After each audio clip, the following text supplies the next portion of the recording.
In model railroading, where there are so many aspects to the hobby, there are bound to be things that you like and that you don't like, things you're good at and things you're not so good at. For me, wiring, and more specifically soldering, fall into the don't like and not good at categories. Even so, to get trains running, you have to do it, so here we go. Hi everybody, I'm Joe Parker of the Pixel Depot. Welcome back to my series on building a small layout I'm calling the Grunge. You know, one of the things I live by is to never put off things that need to get done. The next step is to do the wiring. And I went back and forth on whether to do wiring or structures next. We're ready to do some wiring. And I guess I really do need to do wiring now. As you know from watching this series, wiring is my favorite thing to do, and of course I'm an expert at it, so this should go perfectly. Okay, clearly that's a lie. The reality is I've run out of excuses, and truth be told, I really would like to see something run on this layout, so I'm biting the bullet and getting the wiring and soldering done. If you're new here, this channel covers model railroading, including planning, hints, tips, how-tos, and updates. To stay up to date and to make my day, click on the subscribe button. Also, click on the bell so you'll get notified when there is new content available. A big thank you to all of my current subscribers, by the way. Before we start, I do want to say, all joking aside, wiring and soldering are my least favorite things to do in the hobby. Of all the things we're going to cover in this series about building a layout, this is the one I feel least qualified to instruct on, frankly. I'm going to show you the methods I used for this layout on this video, and these are the same methods I've used on other layouts, frankly. I'll fully admit there may be better or more proper ways to do the things I'm going to cover in this video, but these work for me. I have mentioned in the past in my videos that for my main layout, the Monument City Terminal Division, I have a group of friends that help me build it. And while I've done my share of soldering and wiring on that layout, my friend Tom's usually the one that does it for me. And he seems to content to do it for bribes of pizza and brownies, so it's a good symbiotic relationship. But for the purposes of this video series, I wanted to show how one person can build a small layout by themselves. So let's get going. I built the American can structure, which I documented in a 3-part series of videos if you want to check that out, before doing any of the wiring. The whole point of doing that was to make sure that I knew where the track was going to be so that I could put in the drops without interfering with scenery. It was more important for that particular spur than the others, since there would be a paved area there, and I didn't want the drops to show in and amongst the pavement. While initially laying the track, I intentionally didn't cut the spur track to length until the building and track placement was set, so that I was sure I wouldn't end up being short. But now that the building is done, and I know where everything is, I can cut the track. I marked the track where I wanted to cut it. You can see here that there are 2 sets of marks. The marks on the right were the original set, and the ones on the left are the ones that I'll actually use after some reconsideration. I realized that with those first marks, if the car got pushed all the way to the end of the track and I used that first point, the coupler would hang over the sidewalk, so I decided to shorten it a bit. I plan to use Hayes wheel stops here, so it probably won't matter much in the end as the car won't be able to get past those anyway. I used my rotary cutoff tool to cut the track and my handy cut tool to cut the ties. Before I cut the track, I had put some marks on the layout itself so I could easily find where the track nail hole was and to get the track back in the same location. I also decided to add a track nail to the end of the spur so that it didn't move at all. Then it was time to drill the holes for the drop wires. I'm using a 1/8 inch drill bit to drill all the holes. Because the surface, the top surface of this is fairly small, this bit, a normal size bit, will do just fine. So I'm going to just drill through here and take care of all these holes.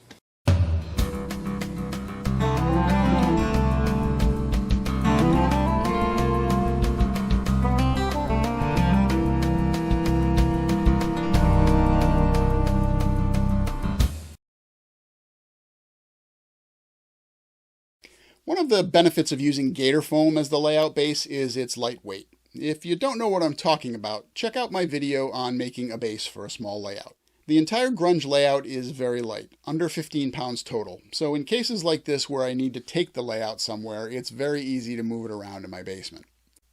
The reason I moved it for this process is that I need to tip the layout up to work on the bus wires.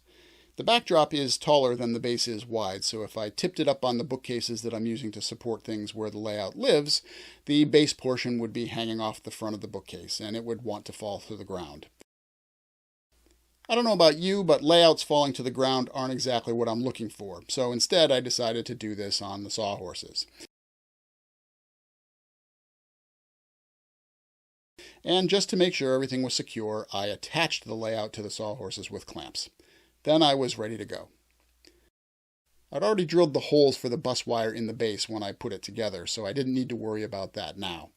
What I did still need to do was give the terminal blocks something solid to adhere to. I wanted to run 2 bus wires from one end of the layout to the other so that it would be easy to connect the drops. I didn't want to attach the terminal blocks directly to the gator foam base, so I decided to mount them to 2 lengths of 3/4 inch square wood blocks. I prepped the blocks by drilling pilot holes for the screws, then glued them to the ends, clamping them in place until the wood glue dried. Once dried, I could then screw the terminal blocks to the wood using number 8 by 3/4 inch screws. I planned to run 2 lengths of 12 gauge stranded wire, one red and one white, from one terminal block to the other. After getting a rough measurement of the white wire, I then used it to cut the red wire to size.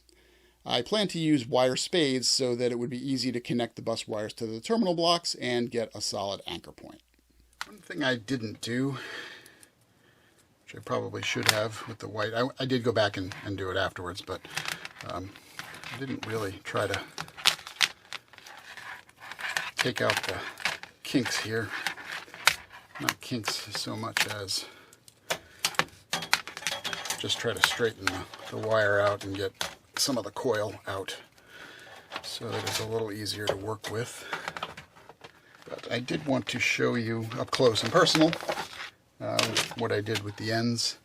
I'm sure this is old hat for most of the people watching this video, but in case this is your first time, so I'm using the 12 gauge wire stripper section here.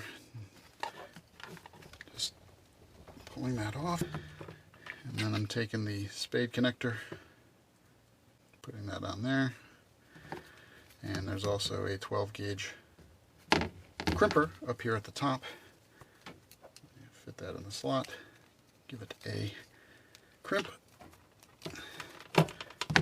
Make sure that it's on there pretty good, and we're done. And now that screws into the terminal block so that it has a good, well, in this case the terminal block is doing nothing more than providing a spot to connect the wire. If this was a larger layout, you could use the terminal blocks to connect sections together so that you don't have one long piece of wire, but in this case there's no connection between any sections or anything like that, so the screw goes there and that'll just stay put for this layout. If we ever decided to expand it, then we could put connectors between the 2 sections using the terminal blocks.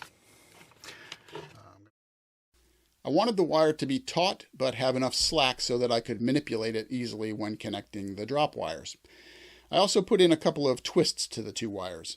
For DCC, this is a recommended practice. Originally, I put the white wire on the back and the red wire in the front. Typically what I've done for other layouts as a memory mnemonic is to put the red on the back, red for rear, and that helps me when I'm on the top to make sure that I'm putting the drops in the appropriate place. So I'm going to stick to that and switch these around.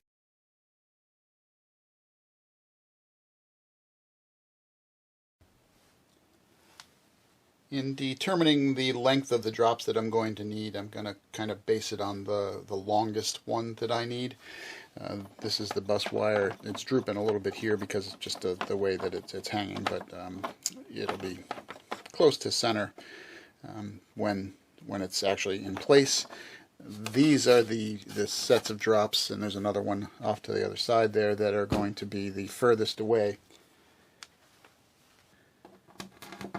Push the drop wire through there. I'm using 18 gauge wire for the drops, and figure that that's going to be about the length that's there, so I can cut that off on the top and use that as a guide length for all of the drops throughout, and I can always trim off wire if I need to if they're too long. What I'll typically do when I'm cutting the drops is, especially if I'm going to do them all to the same size like I am here, is just get a ruler and measure this out. This is going to be about 7.5 inches. And since that's the longest one, I'll probably do a couple at 7.5 inches and then do the rest at 7. I need 18 sets of drops, so we're just going to go through and cut us some wire. So roughly measure it out. It doesn't have to be exact.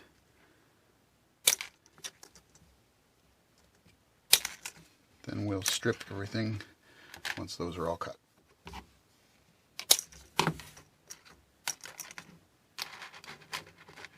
Just double check our count. 1, 2, 15.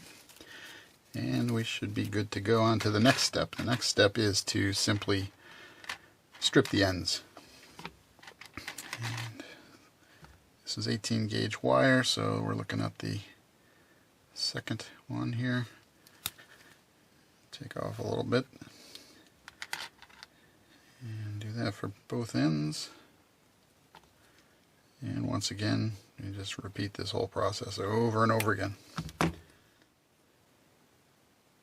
So we want one end of these to be rather short for reasons that will become clear in a moment. The other end can be longer because that's going to be the end that's going to get connected to the bus. So when I do this, I've found over time and experience, and your experience may be different, but for me this works.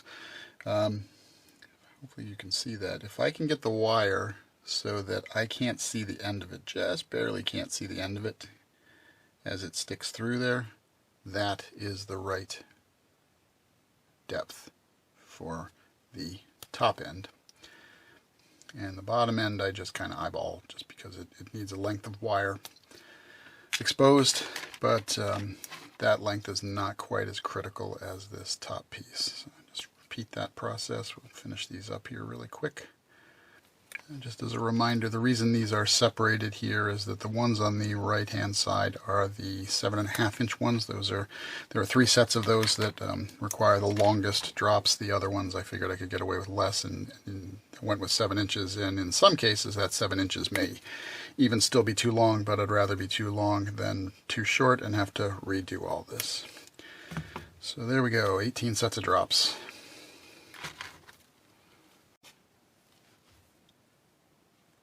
So we're going to get started on the drops now. I've laid out the first few here, as you can see, and we're just going to get started. You can see my holes here and here, and the drops will simply just slide down in there. And the reason that I cut this so short is because the method that I use is to flatten this tip out and just give it a good squeeze with these and bend it over. And now I've got a flattened head that has an almost 90-degree angle, so that when I drop this down here, it will catch on that ledge and be just about the right length to catch on to the side of the rail without being too long and causing, strange pressure when I'm trying to solder. As well as not being too short so that it just drops down into the hole like it just did now. But for the most part it does a pretty good job of staying put. And some people who talk about this method claim that they think it looks like another tie plate and blends in better once it's painted and weathered and all those sorts of things. I am going to use these clips on each side of the soldering sites, and the idea here is that these will be a heat sink so that it is less likely to melt the ties. And I got these, I believe, from Micromark. Before I got these, I had good success just using clamps that I'd gotten at a train show. I also use liquid flux for the connections. Some people like this. I happen to like it. I'm trying to get this placed in here. With the gator foam, it doesn't grab on as well as other surfaces. I use foam and acoustic ceiling tiles on my main layout, and that tends to sort of grab the wire drop. But we're gonna, whoops, put some flux on there, and that was way too much flux. Get this connected up here. If I can't bend that drop a little bit so that it gets, there we go. So I'm gonna heat. I'm gonna try to get this to stay. Fucking pain in my ass. Oh.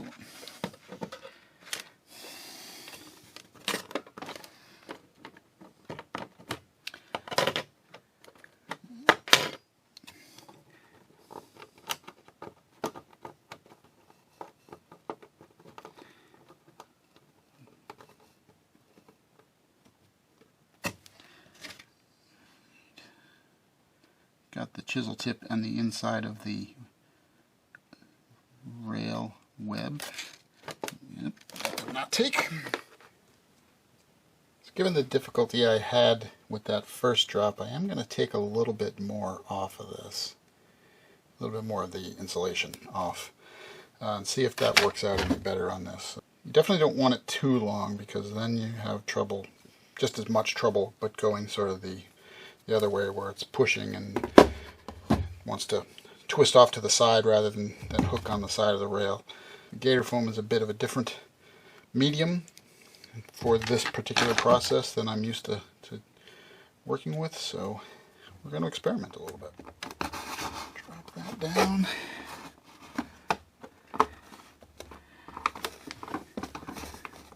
Yeah, well, see, that's exactly what I'm talking about.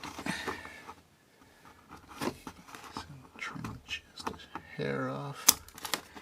Trim just a hair off there and try it again. Let's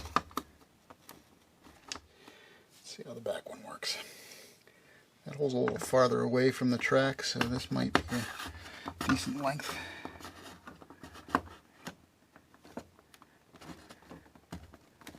Yeah, that should work out okay.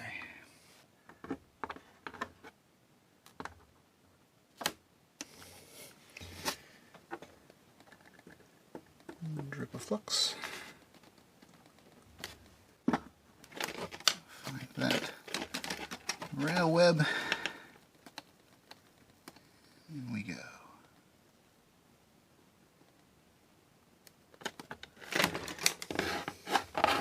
Let's see how that did. That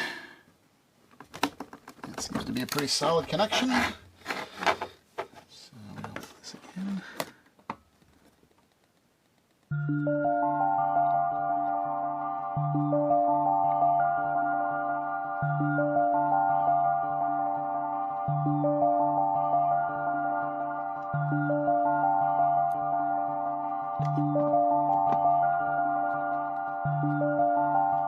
It does not want to heat up as well as the other side did for some reason.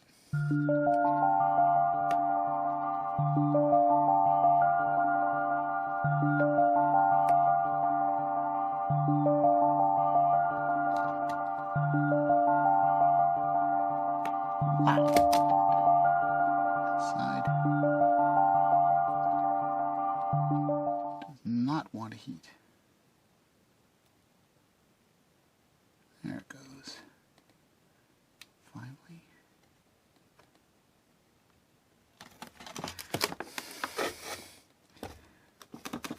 Alright, another good connection. Okay, that one was way better than the first one in terms of the length, so I will have to adjust these tips a little bit. It might have gone a little bit too short for these holes, but the second round I think was a good example of how quick it can go. That second drop took a little while to heat up, but definitely easier than the first one.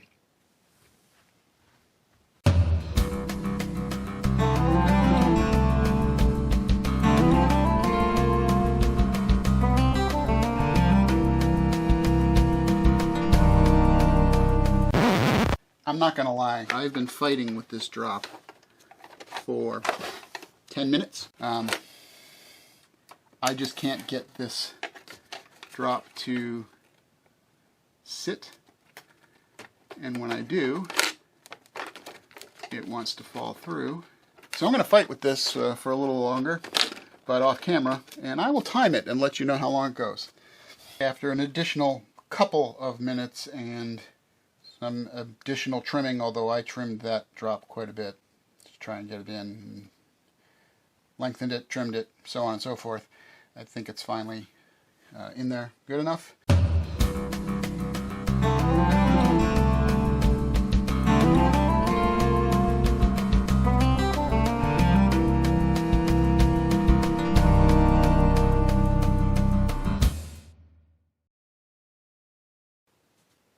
Now that the soldering on top is done, it's time to connect the wires to the bus lines on the bottom. You can see here I've got a significant number of drops to put in. There are 18 sets of drops, which for 90 inches is quite a bit. As I mentioned before, it's probably overkill for something this small, but it's a best practice that I like to follow one way or the other. I'd have to do some interesting things in here to make everything fit. My aversion to soldering is well documented by this point, so I always rely on these suitcase connectors to do the connections to the bus lines. They come in different sizes. This particular one, the brown one, is geared towards 12 to 14 gauge bus line and 18 to 20, I believe, drop lines. And basically what happens is you put the two wires in there, this metal clip gets pressed down and makes the contact between the two wires, and off you go. Some people swear by these, some people hate these. I'm in the camp of those that swear by them. I've used them on, this will be my fourth layout to use them. I've never had any issues with corrosion or anything like that. I'll show you how these work. You slip the suitcase connector on, and you put the drop in the other side, and then crimp it. And then the suitcase connector closes like that, and you've got a solid connection. Repeat that with the white.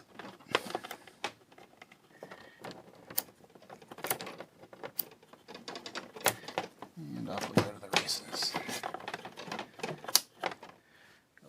I'll do that 34 more times, and we will be wired.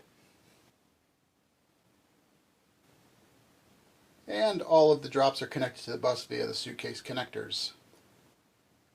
Full disclosure, I did have 3 drops come loose while I was attaching them to the bus. I did fix one already while the layout was on its back. These 2 proved to be a little bit more challenging, so I'm going to fix those next, and then we will get on to connecting up our power. It would be pretty easy to wire this layout for conventional DC control, especially if you only ever plan to use one locomotive or a set of locomotives at any given time. However, I've been using DCC, short for Digital Command Control, for a very long time. All of my locomotives are decoder equipped, and for me the decision to go DCC on this layout was a no-brainer. For my main layout, I use a Digitrax system. I've been using Digitrax since I got into DCC. However, Digitrax certainly has its foibles, not least of which is the complexity that comes along with it.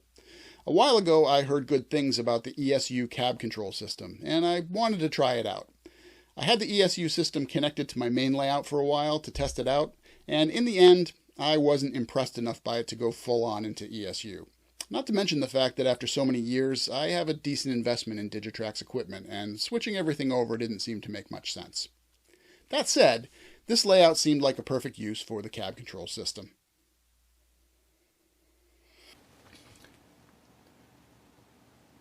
I've put the layout back in its proper location, and it is now time for the moment of truth. I've connected the DCC system. I did that by attaching the wires to the terminal block on the left end. I'm about to check this out and see if my wiring is successful. That's a good sign.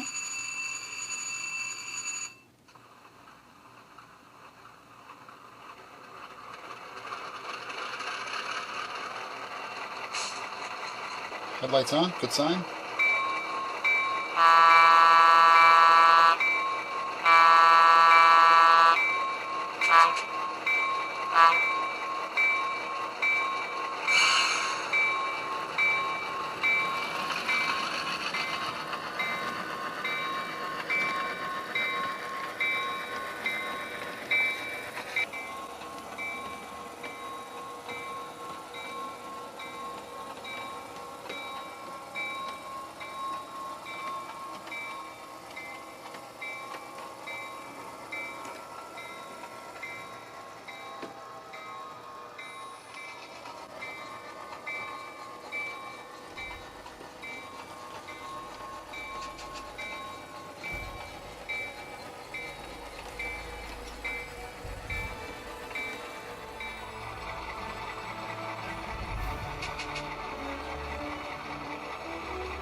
and soldering are done. Thank God.